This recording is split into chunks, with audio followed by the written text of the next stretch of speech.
En este marco, nosotros venimos a expresar nuestro rechazo a este proyecto de ley desde el MST y la Red Ecosocialista,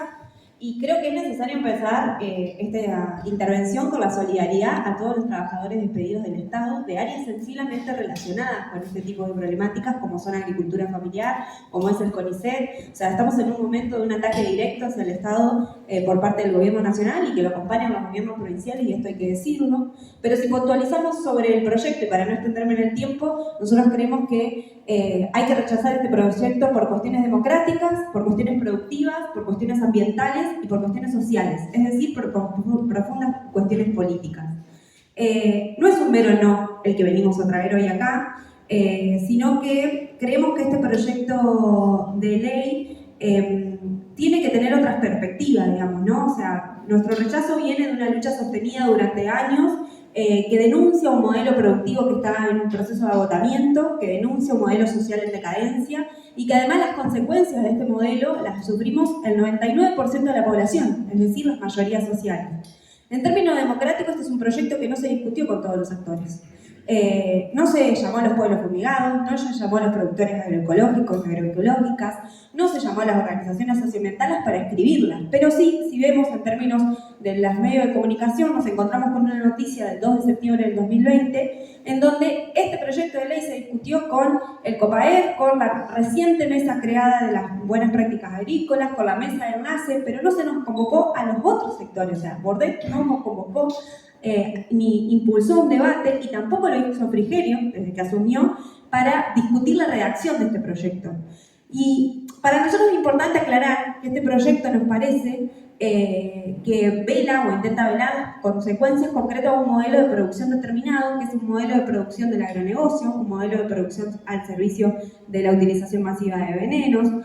Cuando hablamos de este modelo de producción, hablamos de un modelo de producción que está impulsado, defendido y custodiado por este Estado y las corporaciones, y que representa un modelo de concentración de la tierra, de desplazamiento de las poblaciones, una forma de producir que tiene impactos profundamente negativos sobre las poblaciones, sobre los territorios, sobre la salud, sobre el ambiente, y que año tras año se constata esto, no solo por las experiencias vividas, sino por un sinfín de estudios científicos que todos vamos a acercar a la comisión para que los puedan leer. Este modelo es un modelo que fue impulsado en nuestro país también de una manera profundamente antidemocrática cuando se aprobó la soja transgénica en 1996. Es un modelo que, si bien prometió alimentar el mundo, nos tiene hoy con el 42% de la población en nuestro país pobre, que no tiene seguridad alimentaria. Un modelo que año tras año utiliza 600 millones de aplicación de agrotóxicos, y que de los cuales solo el 20 y el 30% de esa aplicación va a los cultivos y el resto queda dando vueltas en las napas, en el agua, en los cursos de agua, que queda dando vueltas. Incluso hay estudios que dicen que hay agrotóxicos en la Antártida, digamos, ¿no? Porque las derivas son absolutamente incontrolables, y hoy vemos estudios recientes que muestran cómo hay agrotóxicos en la lluvia, hay agrotóxicos en el aire, hay agrotóxicos en el río Paraná, en el río Gualeguaychú, y en algunas cuencas de agua la concentración es como si fuera un campo recién fumigado, ¿no? Entonces, desde allí, nosotros tenemos preguntas hacia los legisladores, que ¿cómo pueden apoyar una ley que desconoce esta realidad? Que desconoce además a las voces que vienen visibilizando esta realidad. ¿Cómo pueden apoyar una ley basada en un contralor tecnológico cuando hay cientos de estudios de las consecuencias de las derivas? ¿Cómo pueden escribir una ley apelando al ambiente, apelando a la salud, apelando a la producción, desde la perspectiva de las buenas prácticas, cuando sabemos que no hay buenas prácticas en la utilización de venenos? Y además, ¿a qué intereses responde esta ley? Porque la verdad es que ante la necesidad urgente de un cambio productivo, en términos no solo productivos, ambientales, en términos climáticos, en términos sociales, la necesidad de ese cambio frente a este modelo obsoleto, se propone una ley que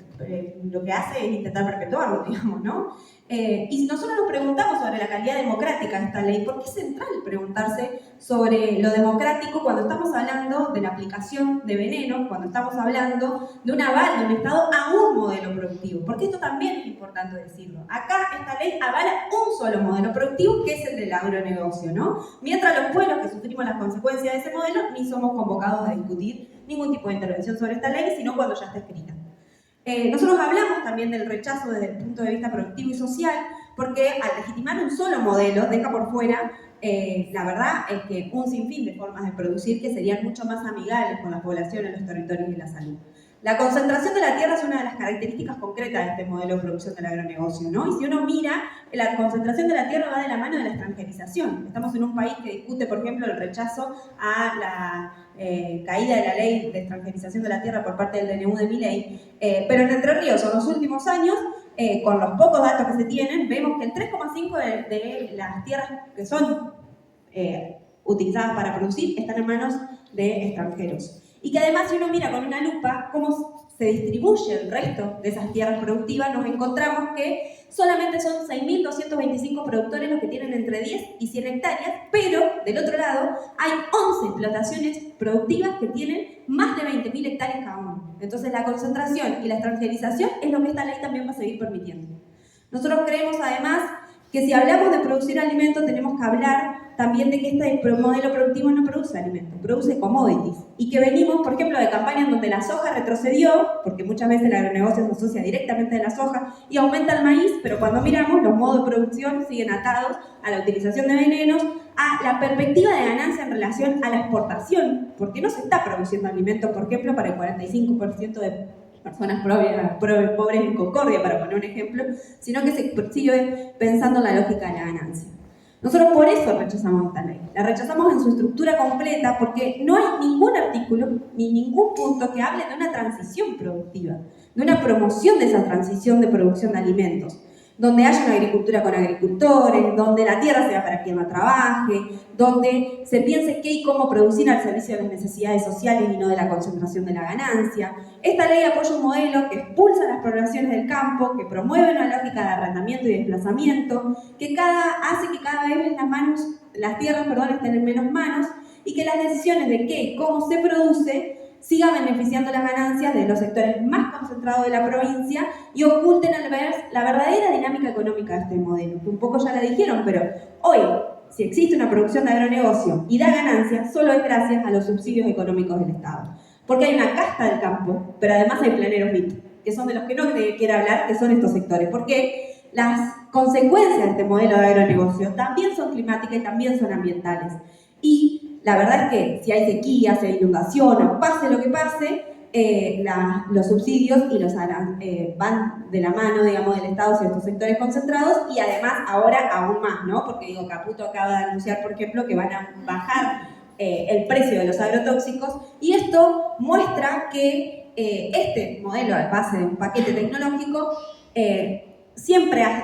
promueve la concentración de la producción, ¿no? Porque es cada vez más caro y porque la dinámica de producción de los commodities no está basado en algo natural, está basado en la lógica del mercado y como ustedes saben, el mercado no se regula solo, sino que necesita en este sistema capitalista la atención del Estado de manera constante. La crisis capitalista actual no es solamente económica, y lo digo porque es sistémica, y porque además estos modos de producir son los que desencadenan también las consecuencias de esta crisis económica, ¿no? Porque hoy los rindes del campo solo son posibles gracias a estos subsidios, porque bueno, el desastre ambiental genera también una situación en donde la necesidad de salvaguardar al campo es cada vez mayor porque las crisis climáticas, hídricas y demás son cada vez más grandes también, digamos, ¿no? Por eso es que para nosotros hay que decir que las consecuencias ambientales no son solamente la distancia de la fumigación, es decir, si se fumiga más cerca o más lejos de las poblaciones, sino que también hay que discutir el modelo en conjunto porque el agronegocio va atado al desmonte, va atado a la quema de humedales, es decir, va atado a una lógica en donde la tierra también es mercancía y por lo tanto podemos distribuirla y eliminarla si fuera necesario, digamos, en términos ambientales.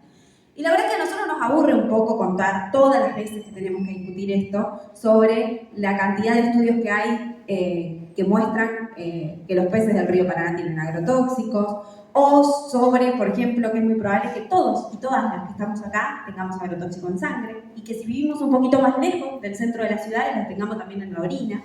Nos cansa bastante tener que decir que quizás ese hipotiroidismo, esa alergia, ese celiaquismo, ese dolor de las articulaciones, ese problema cardíaco, no tiene que ver con un problema genético de la tatarabuela y que lo heredamos, sino que es por lo que comemos y por lo que respiramos. Nos cansa también, por ejemplo, que el Ministerio de Salud no quiera estudiar de qué enferman las poblaciones y capaz que lo hace porque si lo estudia tiene que decir quiénes son los responsables de esa enfermedad y entonces capaz que por esas razones que no están en esta ley del Ministerio de Salud en ningún momento. También nos parece que es un poco alarmante saber que, por ejemplo, el presidente de IOSPER se pasea por todos los medios de comunicación diciendo que está impactado que en el último trimestre aumenten a 200 los casos de cánceres nuevos y que no sabe cómo la obra social va a ser para cubrir esos tratamientos y nadie diga nada o nadie da respuesta. Que nos cansa también o nadie quiere explicar que cuando una persona llega con su hijo al Garrahan le dicen, sos de Entre Ríos, sí, son muchos los de Entre Ríos que vienen acá. Nos cansa saber que científicos que estudian, que son de acá, que estudian en nuestro territorio, que se formaron en Argentina, que quieren defender la educación y la ciencia pública de nuestro país, griten los resultados sobre la concentración de agrotóxicos en los peces estudiados en el río Paraná, sobre las consecuencias de la quema de los humedales por el avance en la frontera agrícola y que sistemáticamente los gobiernos miren para otro lado. Y nosotros la verdad que no queremos más engaños, porque sabemos que esta ley no es nueva, no es ayornada y no es moderna. Es un intento fallido que insiste. La frenamos en el 2014 con el mamarracho de Creston Letaz. La frenamos en el 2017 donde sí hubo audiencias públicas en Villaguay con Llano y con Torres. También cuando ingresó en la Cámara de Diputados la rechazamos, digamos, ¿no? Con Bordet. Y nos toca una vez más expresar desde la lucha este rechazo. Y nosotros acá queremos decir que no somos fundamentalistas del no. Los que son fundamentalistas son los del agronegocio, que dicen que no hay otra salida. Nosotros sabemos que vamos a frenar esta ley, que no va a salir del cajón de la Cámara, y si sale del cajón de esta comisión vamos a ir a la Cámara para frenarla,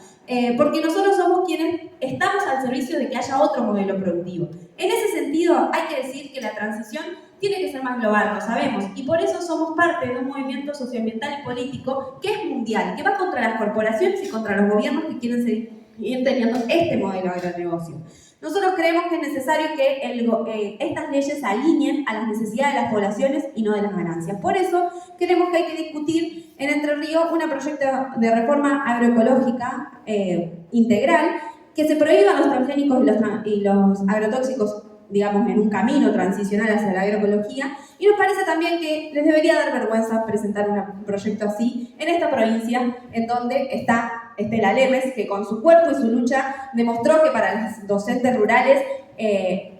las consecuencias de los agrotóxicos son una enfermedad laboral. Está Mariela Leiva, que pudo demostrar y llevar a un tribunal a quienes la fumigaron. Estaba Fabián Tomasi, y sigue estando en nuestra lucha, que es quien demostró que hasta el final se puede pelear por otro camino. Está Antonella, a quien lloramos, pero hace 6 años prendió una luz que la sigue llevando adelante todos los martes en diferentes organizaciones como el Basta Basta en toda la provincia para decir que paren de fumigarnos. Y estamos nosotros, quienes decimos que vamos a seguir construyendo las alternativas productivas y las alternativas políticas necesarias para poder revertir esta situación. Porque no queremos un Entre Ríos llena de veneno, queremos un Entre Ríos que verdaderamente tenga un ambiente libre de todo veneno y que tenga una producción al servicio de las necesidades sociales. Porque las buenas prácticas son la agricultura con agricultores, porque la buena práctica son la reforma agraria y agroecológica y porque a ese camino deberíamos apuntar, porque nosotros sabemos que nuestra vida vale mucho más que las ganancias del agronegocio y por eso hoy rechazamos esta ley y les proponemos y los invitamos a que creamos una ley de producción agroecológica para la transición que la provincia necesita. Muchas gracias.